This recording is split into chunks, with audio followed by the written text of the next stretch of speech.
সবাইকে স্বাগত জানিয়ে চলে যাচ্ছি আজকের বিস্তারিত সংবাদে। প্রয়াত বিধায়ক দিলীপ সরকারের দ্বিতীয় প্রয়াণ দিবস উপলক্ষে স্মরণ সভা এবং এক রক্তদান শিবিরের আয়োজন করা হয় আগরতলা অরুন্ধতী নগর সর্বধর্ম মিশনে। স্মরণ সভায় ও দ্বিতীয় প্রয়াণ দিবসে উপস্থিত ছিলেন মুখ্যমন্ত্রী বিপ্লব কুমার দেব ও বিধায়িকা বিমি মজুমদার। এপ্রিল ছিল বাধারঘাট বিধানসভা কেন্দ্রের প্রাক্তন বিধায়ক দিলীপ সরকারের দ্বিতীয় প্রয়াণ বার্ষিকী। এই দ্বিতীয় প্রয়াণ বার্ষিকী উপলক্ষে এক স্মরণ সভা এবং রক্তদান শিবিরের আয়োজন করা হয়।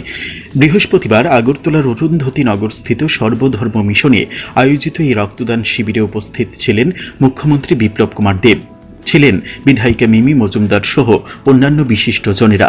এদিন মুখ্যমন্ত্রী প্রথমেই প্রয়াত দিলীপ সরকারের প্রতিকৃতিতে পুষ্পস্তবক অর্পণ করে শ্রদ্ধা জানান।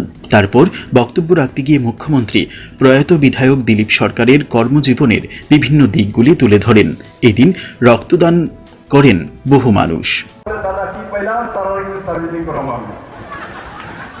তো এই কারণে বলছি, আজকে এই যে এই শ্রদ্ধাঞ্জলি সভায় আমি কেন কথাগুলো বলছি, তার জন্য বলে দিলীপ বাবু একজন চিন্তাধীন লোক ছিলেন, আমি কাছ থেকে দেখেছি। ওনার মধ্যে কোনোদিন ভয় ভীতি ত্রাস ছিল না, উনি সাহসী মানব ছিলেন। তার জন্য বাজারঘাট অঞ্চলের সমস্ত কার্যকর্তাদের বলবো, বাজারঘাটবাসীদের বলবো, ওনার স্বপ্নকে সাকার করুন। মিমি মজুমদার এখানকার বিধায়িকা, ভারতীয় জনতা পার্টি সরকার নরেন্দ্র ভাই মোদীর নেতৃত্বে ভারতবর্ষে এক শক্তিশালী সরকার। এখন তো আবার কি করবো, এদিকে তো মিমি দিদি আছে, এখানে কিছু দিদি আছে। এক দিদির তো মোদীজি বিদায় করে লেছে। এক দিদি এখন কোন সময় কি কালকা কইতে আছে, সবাই আয় এখন আমার কাছে, আয় আমার জান বাঁচাও।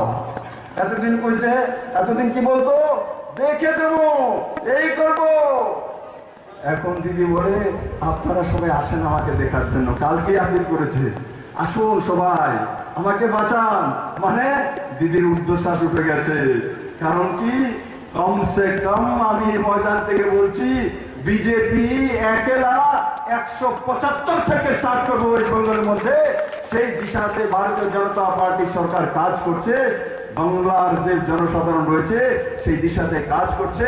আমি আমার সমস্ত কার্যকর্তাদের বলবো, কি পাইছি কি দিয়েছি এটার মধ্যে যায় না। কি পাইছেন, মোদী পাইছেন, বিপ্লব দেব পাইছেন, বিজেপি সরকার পেয়েছেন, মুক্তি পেয়েছেন। সবচেয়ে বড় হলো কমিউনিস্টের হাত থেকে আপনারা 4 বার এখানে দিলীপ বাবুকে বিধায়ক বানিয়েছেন, কিন্তু ত্রিপুরা থেকে কমিউনিস্টকে মুক্ত করতে পারেননি।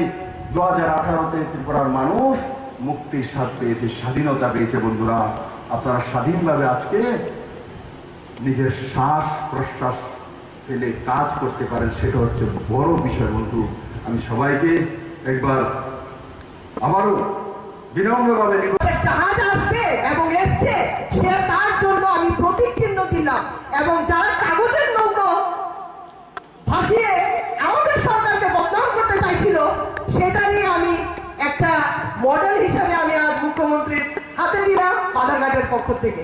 সবাইকে নমস্কার, সবাই ভালো থাকবেন।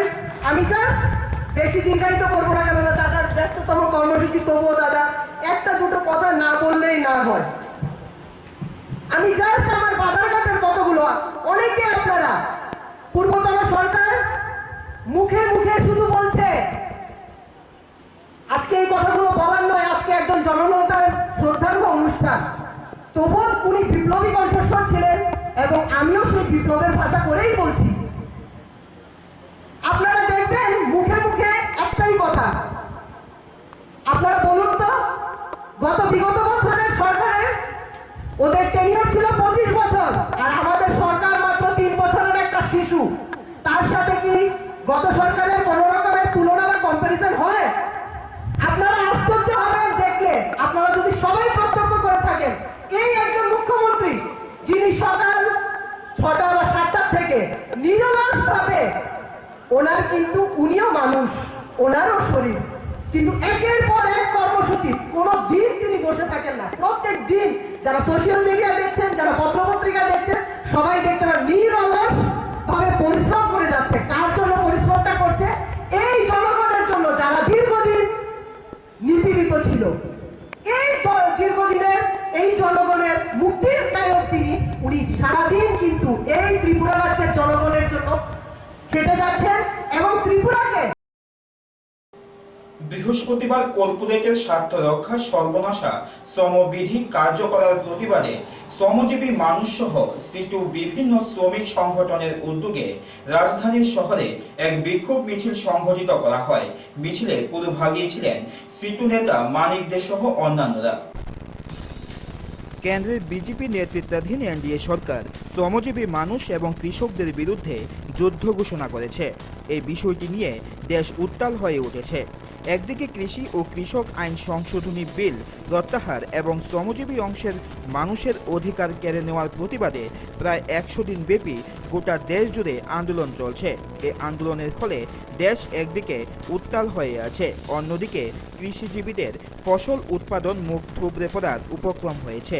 কৃষকদের কষ্টার্জিত উৎপাদিত ফসল কর্পোরেট সেক্টরের হাতে বিক্রি করে দেওয়ার চক্রান্ত শুরু হয়েছে।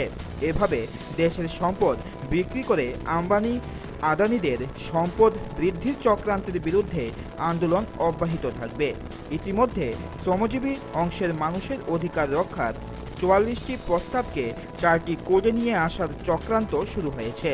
শ্রমজীবী অংশের মানুষের কাছে এই 44টি বিধি রক্ষা কবচ তথা আইনি রক্ষা কবচ এর সুবিধা থেকে শ্রমিকদের বঞ্চিত করার উদ্দেশ্যে ওই 44টি রক্ষা কবচকে 4টি কোডে রূপান্তরিত করতে চাইছে সরকার।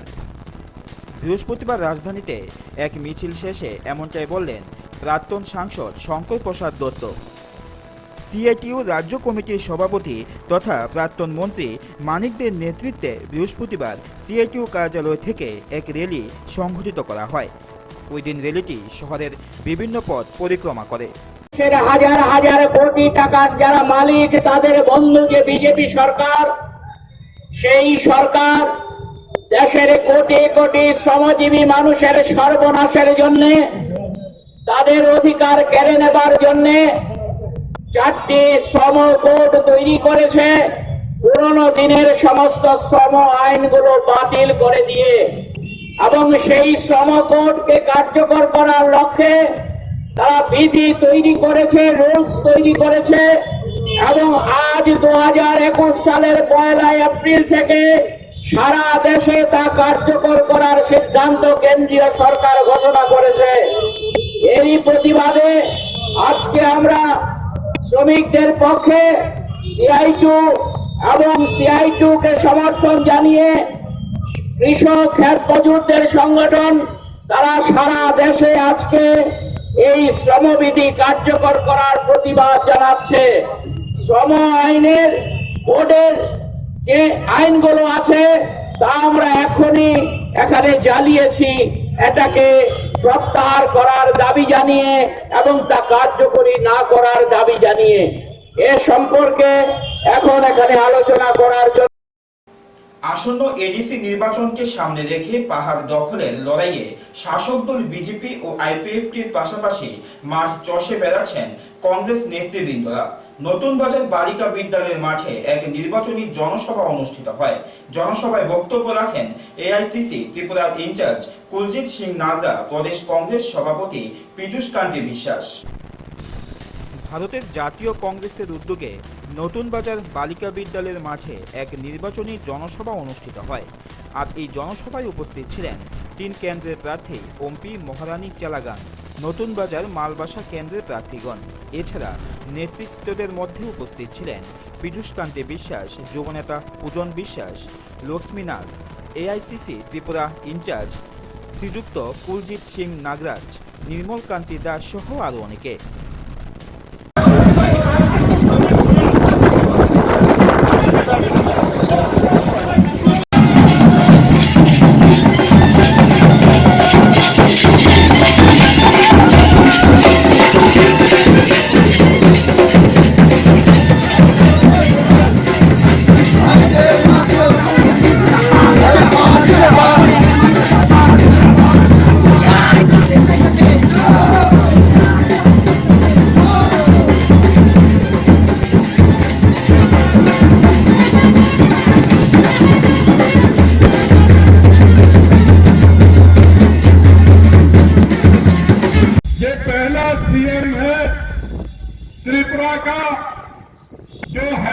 हेलीकॉप्टर से नीचे नहीं उतरता और हेलीकॉप्टर का खर्चा अगर आप देखेंगे तो शायद ये इंडिजीनियस जनजाति के लोगों को के काम करने के लिए, उनके डेवलपमेंट के काम करने के लिए अगर ये अपने हेलीकॉप्टर का खर्चा ही लगा दे तो उसमें ही बहुत काम हो सकता है। त्रिपुरा का सीएम और सबसे ज्यादा खर्चा करने वाला ये सीएम त्रिपुरा को मिला है, जिसकी सरकार, ये जो सरकार है, ये पहले तो आपस में मिली हुई सरकार है, आईपीएफटी और बीजेपी की सरकार है, जिसकी आपस में बिल्कुल बनती नहीं है। सरकार में मंत्री है।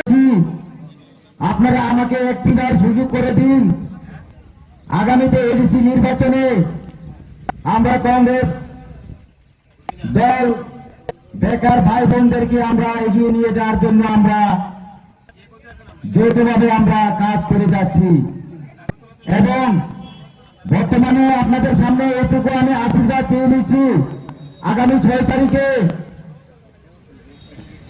আমাদেরকে কংগ্রেসকে হাত চিহ্নে ভোট দিয়ে আমাদেরকে বিপুল ভোটে জয়যুক্ত করার জন্য আপনাদের কাছে আমি একান্তভাবে অনুরোধ করছি। তাই আমি আপনাদের কাছে আমার আবেদন, এর আগে আপনারা জানেন এডিসিতে যদি যা কিছু করে থাকে সেটা কংগ্রেস সরকার করেছে। সে 1952 সালে ত্রিপুরাতে প্রথম Jawaharlal Nehru tribal development block করেছিলেন, সেটা 1952 সালের 11 অক্টোবর। তারপরে আপনারা জানেন ষষ্ঠ তফসিল চালু করেছিলেন ইন্দিরা গান্ধী। তারপরে রাজীব গান্ধী রেখেছিলেন ভারত ত্রিপুরা রাজ্যের জনজাতিদের অবস্থা বিধানসভায় শক্তিশালী ভাবে সেটা যাচ্ছে না, আওয়াজ উঠছে না। রাজীব গান্ধী জনজাতিদের অবস্থা বা বিধানসভায় পৌঁছানোর জন্য, তাদের আওয়াজটাকে শক্তিশালী করার জন্য, তাদেরকে শক্তিশালী করার জন্য আপনারা জানেন বিধানসভায় জনজাতিদের জন্য আসন ছিল 17টা। রাজীব গান্ধী এসে সেটাকে 20টা করে দিলেন এবং রাজীব গান্ধী এই ত্রিপুরা রাজ্যে সমস্ত জনজাতি এবং সমস্ত সম্প্রদায়ের মানুষ একসময় সন্ত্রাস কার্যকলাপের দ্বারা আপনারা ভুগছিলেন। উভয় সম্প্রদায়ের মানুষ ভুগছিল, উভয় সম্প্রদায়ের মানুষ খুন হচ্ছিল, উভয় সম্প্রদায়ের মানুষের বাড়িঘর জ্বালাচ্ছিল। কেউ সঙ্গে ভারতবর্ষ ত্রিপুরা রাজ্যকে প্রায় 25 বছর ওটিপিসি সিআরএস ফান্ড থেকে বৃহস্পতিবার জিবি এজিএমসিতে এক সংক্ষিপ্ত অনুষ্ঠানের মধ্য দিয়ে একটি অ্যাম্বুলেন্স, একটি শবদাহের গাড়ি এবং এজিএমসি জিনিসপত্র আনার জন্য গাড়ি সহ 3টি গাড়ি এজিএমসির হাতে তুলে দিলেন ওটিপিসি ম্যানেজিং ডাইরেক্টর।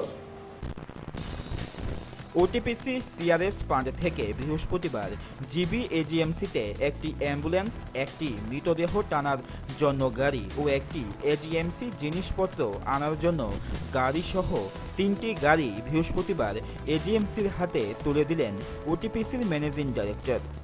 আর এই অনুষ্ঠানে উপস্থিত ছিলেন জিবি হাসপাতালে মেডিকেল সুপারিনটেন্ডেন্ট দেবাশিস রায় সহ অন্যান্য আধিকারিকরা।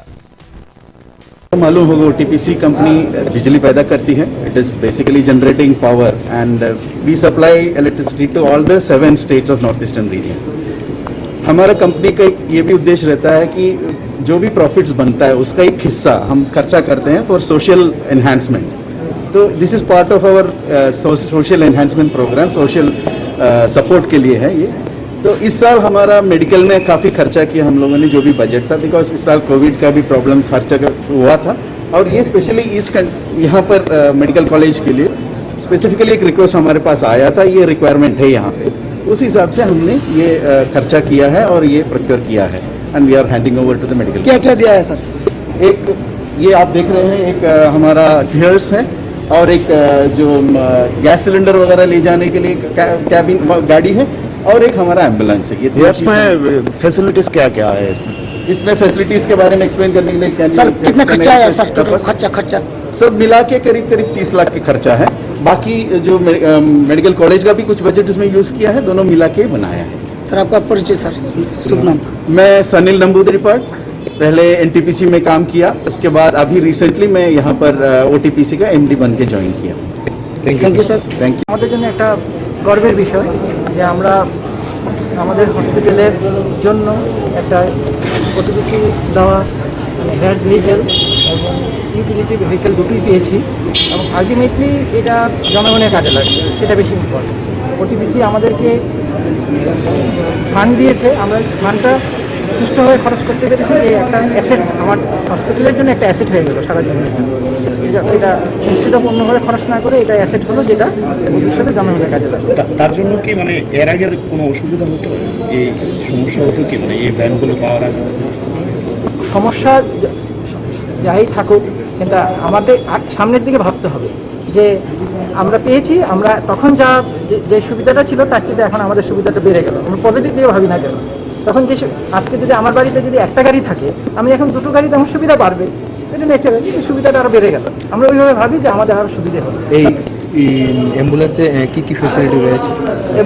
এটা তো অ্যাকচুয়ালি হেয়ার ভেহিকেল, মানে হচ্ছে ডেড বডি ক্যারিং ভেহিকেল, আর এটা হচ্ছে গুড ক্যারিং ভেহিকেল। বিভিন্ন অক্সিজেন সিলিন্ডার থেকে শুরু করে অনেক জিনিস আনতে, যেমন স্টোর থেকে আনার জন্য বা এক ওয়ার্ড থেকে আরেক জায়গায় নেওয়ার জন্য সেগুলো সুবিধা হবে। স্যার, এমন কোম্পানিগুলি আর এগিয়ে এসছে এই কোভিড সিচুয়েশনে?